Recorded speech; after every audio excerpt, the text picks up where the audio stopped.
This episode is brought to you by Athenia, a community where 2,000 CISOs and other senior executives network, learn, and succeed together. To apply for your complimentary membership, please visit www.athenia.com or click the link in the show notes. Now, back to the show. Well, thank you so much for joining us today. As we begin, can you say a few words about your current role and what you've been up to? Yeah, thanks, Misha. Super appreciate it. Thanks for having me. So I'm Michael Timineri. I'm the head of information security at a company called Checkr. We're the leading background check company.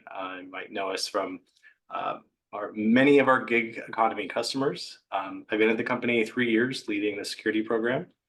And yeah, I'm happy to have the conversation.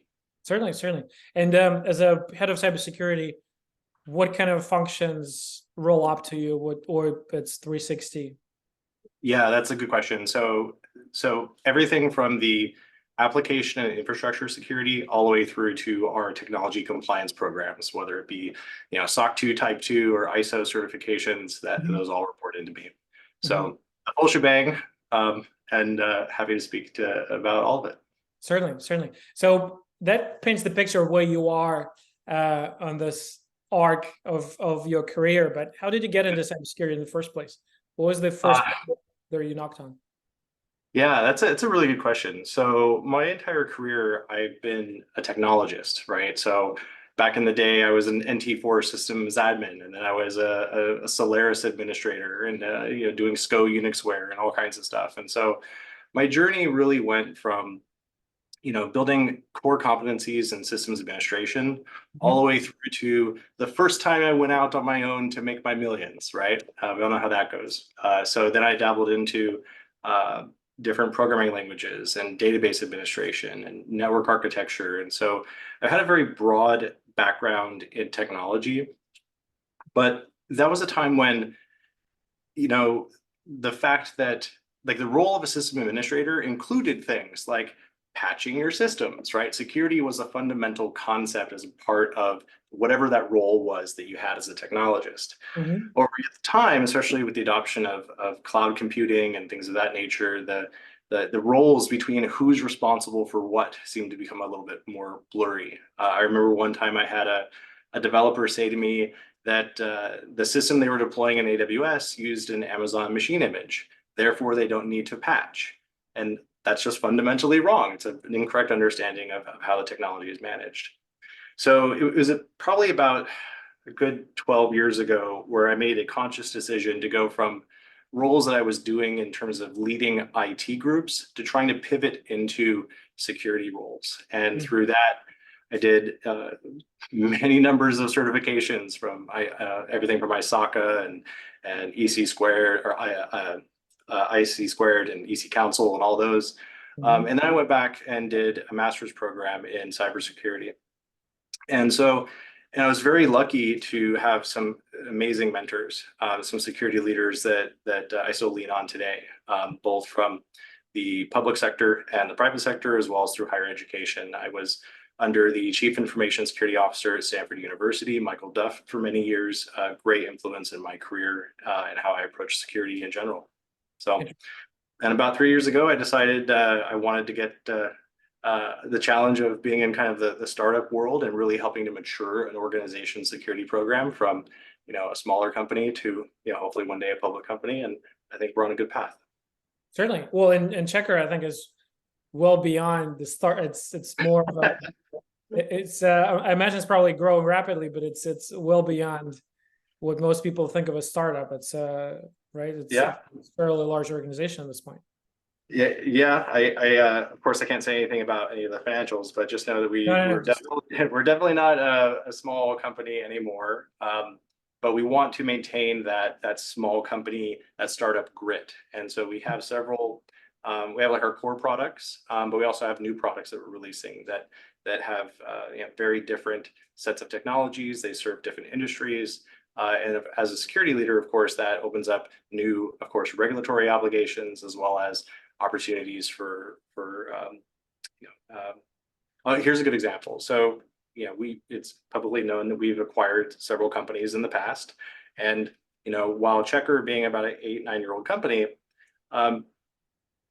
that's like pure cloud native type of company, right? You think of the cloud, design models for applications and microservices. But if we acquire a company that's been around for 20 years, right? They might have code bases and physical servers that are still in data centers with people running hard drives around, right? And so the tools that you need to manage security risk in a cloud native company now needs to pivot to address the risks of, say, acquisitions that might be of a different set of technologies and process maturities. So it's certainly without it's a fun challenge, and I enjoy it. So yeah, I've talked to some people long ago. They said, well, we have this machine. It runs on something that no one can help with. Oh, the old black box. Yeah, and we're so afraid to unplug it because all the dependencies, and we don't even know what they are. So basically, it just runs once a week, and we just don't breathe when it happens, and it's yeah. So it's I try really hard to challenge those mindsets when I see them, especially on my team, for example. That's not acceptable on any team I manage, but within a business that I would rather know of the risks and have a plan to address them than not look behind the curtain, right? And I think that I think people in security, and probably your listeners, they likely know that you can't secure what you don't know about, right? That's a fundamental concept of security, and you have to look underneath the covers. Well, yeah, it's the risks that you don't know are the ones they'll get you in the end.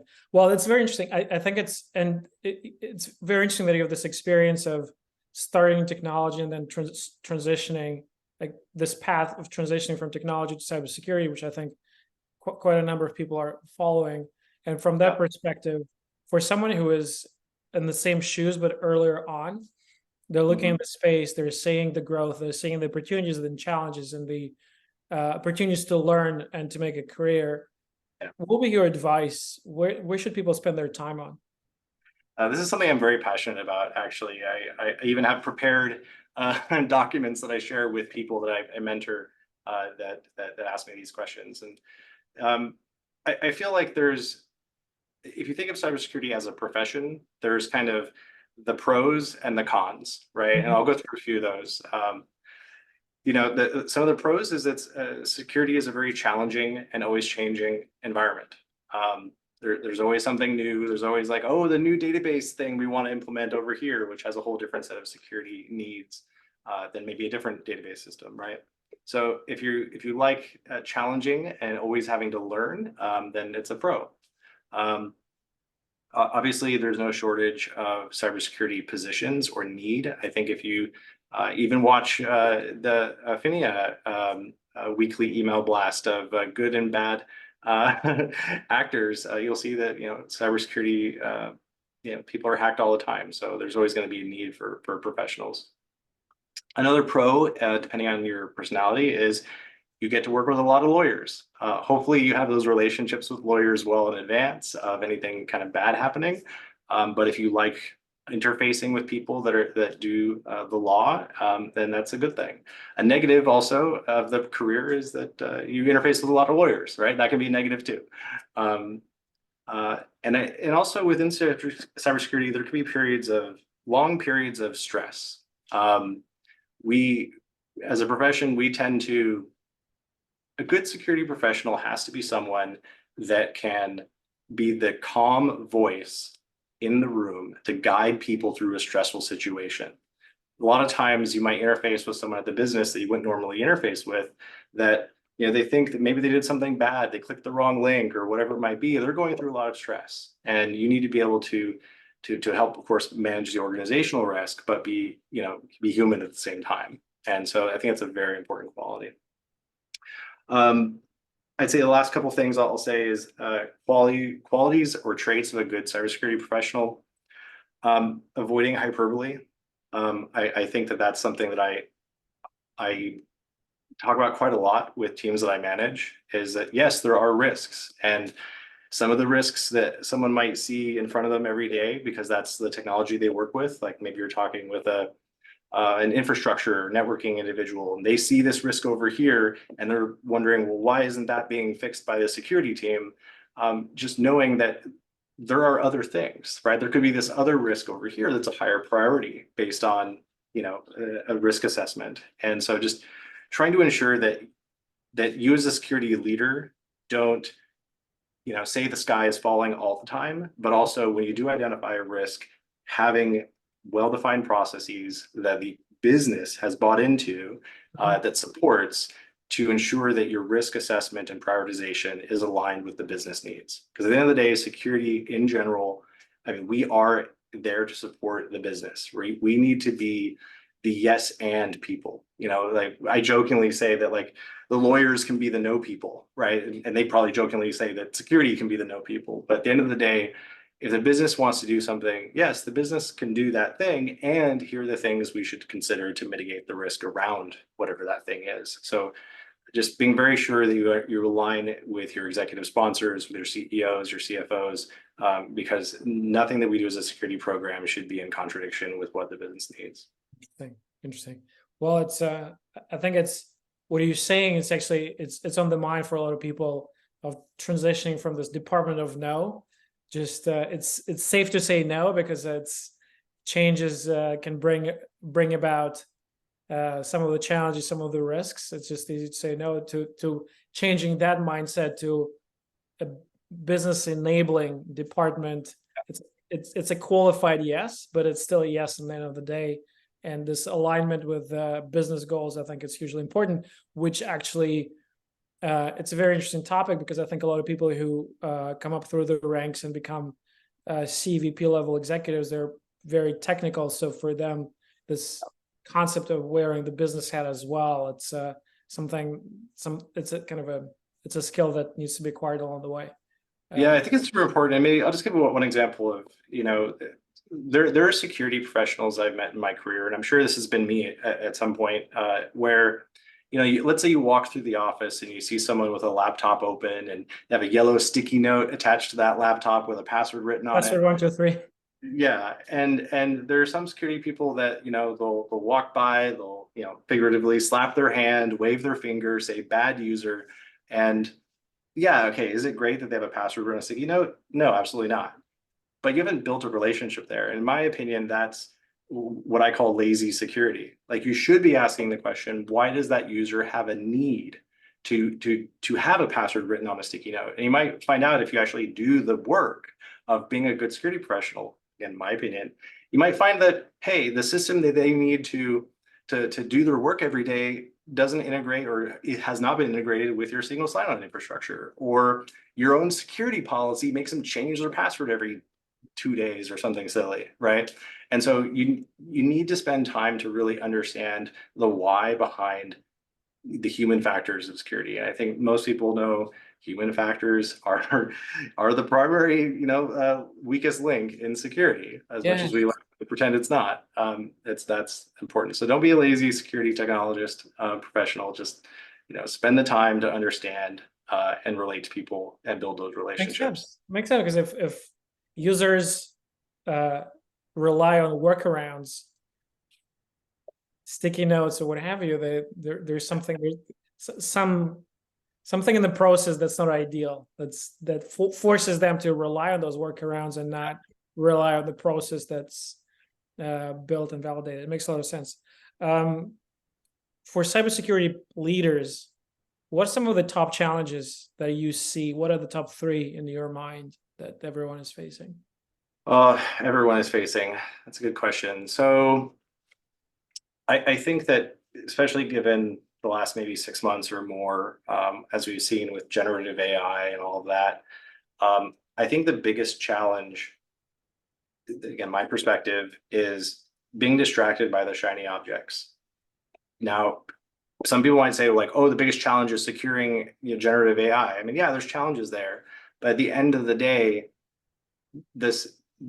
don't lose track of the fundamentals, like the access control, the least privilege, the fundamental concepts of cybersecurity. If you get caught up in oh, I'm going to chase this thing over here, like how do I do this thing with this new shiny tool? And on this other part of your organization, you have people that are just sharing documents with the entire world, or not meeting your security standards for how they encrypt something, right? Something that's fundamental. I think that's the biggest challenge. Is there's a lot of new shiny things and that have new shiny risks. But at the end of the day, you know, how is your configuration management? How is your access control? You know, where are you in terms of that rigor? Because I think that if you can solve for, let's say, like top 5 to 10 things, the foundational things of security across your organization, well, in my opinion, you're going to, you know, mitigate 90% of your risk. I think losing track of fundamentals is big right now. Interesting. So it's obviously 100% guarantee. There are no 100% guarantees for anything, but you do not want to be a low-hanging fruit for an attacker. So if you get distracted and forget about basic hygiene, that's when things start unraveling. Makes sense. Makes a lot of sense. So I think it's number one. Number two, I think that, I mean, obviously with the current macroeconomical conditions, it goes back to my statements about trying to align with the business. You know, at the end of the day, unless your company is providing security services, your security is essentially, you know, depending on your regulatory obligations, a discretionary function, right? So you have to ensure that in times of austerity, that you can be seen by the business as a value-adding partner and advisor. And I think that's super important. And maybe to round this out, the third thing that comes to mind when I think of things people should be aware of and top of mind is, I think ever-changing regulatory obligations.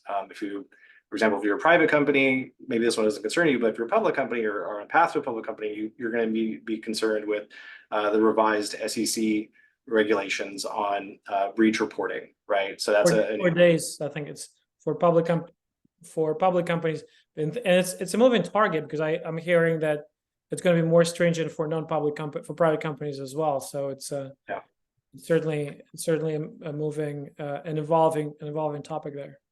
Yeah, and I think also that it goes back to this trend that, you know, probably a whole conversation about this trend, but this trend about the personal liability of security leaders. You know, we see what's happened in the industry with, you know, some security leaders going to jail for various things they did or did not disclose during various things. I think maintaining that, ensuring that you have a check and balance about how you make decisions. For example, in my organization, when we have an investigation on something, we have very clearly defined processes that involve me not being able to come to a determination of something in isolation. So I cannot sweep something under the rug by design, right? And I can't say something is less impactful than what it is due to checks and balances that are built into the processes. And you need to execute those processes and create systems in place to keep yourself and your organization accountable to that. And I think that's very important, especially because of what we've seen in recent years with you know, CISOs getting in trouble in personal ways. So, well, and to your point, it's probably making friends with lawyers probably not a bad idea. Yeah, I just remember that the lawyer for your company is a lawyer for your company. Right. So it's actually probably a longer conversation, but I think more and more CISOs are realizing that engaging their own counsel, maybe not, at least understanding what the implications are, what the risks are. It's certainly, again, it's probably, there are Fortune 500 public organizations with a lot of scrutiny. They're heavily regulated, and there are startups, so it's maybe like a different degree of concern. But certainly, I think those cases that you did mention, it's the industry is buzzing with what it means for me personally, what it means for my organization, and how do I make sure that all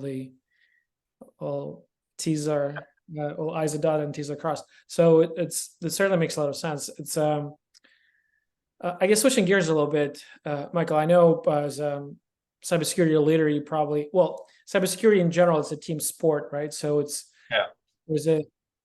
everyone is fighting the bad guys, but it's not something that everyone can do in isolation. You're relying on your peers and on your team, and I'm sure you mentioned some of the certification agencies. I'm sure you're probably a member of various meetups and associations and whatnot. And Aphinia, I mean, we're always open to feedback. We're always curious about what is that we can do better, what some other organizations are doing that we potentially might adopt. And we launch a lot of projects. Some of them get traction and we keep them. Some of them don't. We nix them. But from your perspective, what would be your advice for us? What is, you mentioned the weekly Substack email newsletter that goes out, but what's some of the things that we can do better or differently?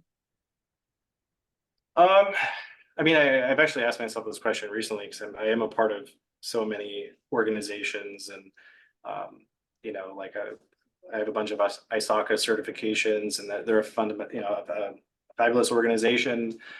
SANS is a fabulous organization. They all have their benefits, but I feel like, at least where I'm at currently, I benefit more from the interactions I've had with your organization. Maybe because it is smaller and more finely honed at this point in time. I think it goes back to like trying not to lose, stay focused on some clear objectives.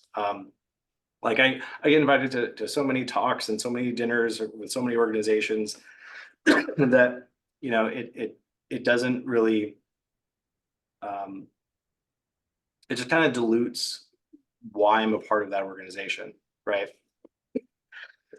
Pardon me. But I think that with your organization, just staying focused on, you know, security leaders, or people that are, you know, in security leadership positions that are trying to build an organization or security program, connecting them with other leaders and ensuring that, you know, they have access to the right introductions to the right, you know, maybe tools and processes, and don't do it in a way that pushes selling things. You know, build trust. That's super important. Absolutely. Well, it's interesting that you mentioned that, because we're purely cybersecurity professionals. Those are the kind of the only members. We get hundreds and hundreds of applications from vendors, but we're very conscious of keeping it practitioners only, because I think there's so many alternatives that are kind of vendor driven, and it's just becomes a smaller version of LinkedIn. I'm sure you're probably getting a lot of invites for solicited or not for, I don't know, meetings. All the time. So, and we're also very conscious of not making too many demands on time, because I think time is probably the most critical resource. And you mentioned stressful times. The last thing you want is yet another distraction. So we're trying to be very conscious of, for everything we add, we want to take something, subtract something, so it's not ever expending, whether it's content or emails or whatnot. So I appreciate your feedback. It's very important, because we obviously want to create something that's meaningful. Awesome. So, Michael, I know we're coming up on time. I guess last question: if you had a crystal ball, imagine you have a crystal ball and you can see into the future. You mentioned some of the themes in your crystal ball. 12 months from now, what will be 2 or 3 themes, threat vectors, new technologies, challenges that CISOs will be obsessed about? CISOs obsessed about versus lying awake about are 2 different things. What will be the headlines in the industry newspaper? It's funny you should ask, because we do formalize cybersecurity risk assessments on a regular basis, and one of the first things that I ask my team is, what do we think is going to be our biggest problem in 6 months or a year from now?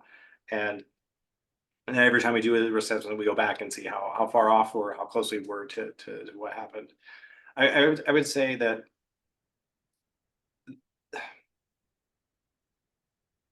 I guess I'm going to give you 2 answers, and that's not an answer, not really a good answer. But the first answer is there will be more breaches, and those breaches will be tied to a lack of fundamentals, security fundamentals, right? I can't harp on that enough. Like, you got to do your fundamentals correctly. Don't lose sight of those things. I think that we're at the very beginning of really understanding how generative AI will affect the social engineering landscape. Like, there's still, employees will get text messages to their personal phones with pretending to be our CEO. Well, we've trained our employees pretty well to ignore those, and we have a response process for that. But they're a template, right? They're not picking up on the same tone of our CEO or the writing patterns, right? Or how this person communicates. And as generative AI can learn the tone and and basically just write things out, whether it be phishing or smishing or whatever, in ways that are more convincing, I think that's going to be more and more problematic. So. Which means we'll have to do another one 12 months from now and see how of these two things, which ones come to fruition. But to your point, I think it's pretty scary. I've seen, I think I was on one of the webinars, and there was an attack where a tech support team got a call in the voice of the chief marketing officer. Hey, I'm in the car. I'm running late. I cannot log in. I need to have access to my presentation. Give me a bypass code. And she's like, really irritated, authoritative. It's a killer app. It's scary just to think of what it would look like down the line as the technology gets better and better. Yeah, it kind of makes me feel like I remember I did a security training, many years ago where, I spoofed the phone number of an executive, right? So I called the executive as their, I think it was their wife at the time. And there's apps that you can download in the App Store that spoof phone numbers and do voice changes and stuff like that. And I mean, the long story short was, this was a way to drive home the fact that you can't trust, even if your caller ID says that this is the person's phone that's calling you, you have to build into your user community that that's not a trusted factor, right? So being very clear about what trusted communication pathways are is appropriate. Just like if you take a lesson from the finance world, right? How do you wire money to vendors or whatever, right? You should have very clear checks and balances and what the right process is, so that you don't wire money to a threat actor, right? And I think those concepts need to be expanded into other forms of communication, and I think maybe drive that. Yeah, and maybe some of those will be hard coded, so there will be channels that will be privileged and encrypted and will be hardened to spoofing and unauthorized access. One would hope, but again, one would hope. But then but then there's always questions of who's actually hardening and who has the keys, and it's the whole process of does the NSA have it, and yada yada yada yada. So down that rabbit hole. But I think at the end of the day, clarity around how key or critical business functions should operate and where security can be a partner in working with those businesses, those business units, to not just comply with best practices from a security standpoint, but also be able to help them threat model what is new, right? We should, as security leaders, be able to go to our accounting team and work with them as trusted advisors to help them build out, what does, in generative AI, what are the threats that they might face, right, with this new changing landscape of technologies. And if you haven't built that relationship with those leaders in your organization, that you should be doing that as soon as you're done watching this video. You need to build those relationships. But I think it's also I know we're wrapping up, but it's also kind of a muscle tissue that people need to develop, seeing enough attacks, seeing enough phishing emails, seeing those emails get better, and the grammar is getting better with ChatGPT. I mean, I see them. There's no longer dear sir or madam, please. With commas in the wrong place. And yes, exactly. Yeah. So it takes training and time, and unfortunately, some of this experience will come from mistakes. So, I mean, there's always going to be I tell all the companies I've worked for is that it's not a matter of if, it's a matter of when, right? And so you have to ensure that you have the processes in place and the relationships built, and if you get a forensics firm on retainer, ensure you have the ability to launch a call center if needed, all the stuff that you have to do in incident response if there is an incident. You don't want it to be the first time you've ever done it or the organization prepared for it. So if you're not doing disaster recovery or security incident response tabletops at the very minimum, you should be doing them. And I think that's also a way that you can build those cross-functional partnerships with key players. Sure. So. All right, Michael, this was lots of fun. Thank you so much for your time. Where can people find you? What's the best way to connect? Probably on LinkedIn. Yeah, you can find me there. I usually have a backlog, but if you reach out with a DM, I'll do my best to get back to you. Sounds good. Well, Michael, thank you so much. I hope we'll get a chance to meet face to face at some point, maybe at RSA or Black Hat. Yeah, I'm looking forward to it. Thanks. Yeah.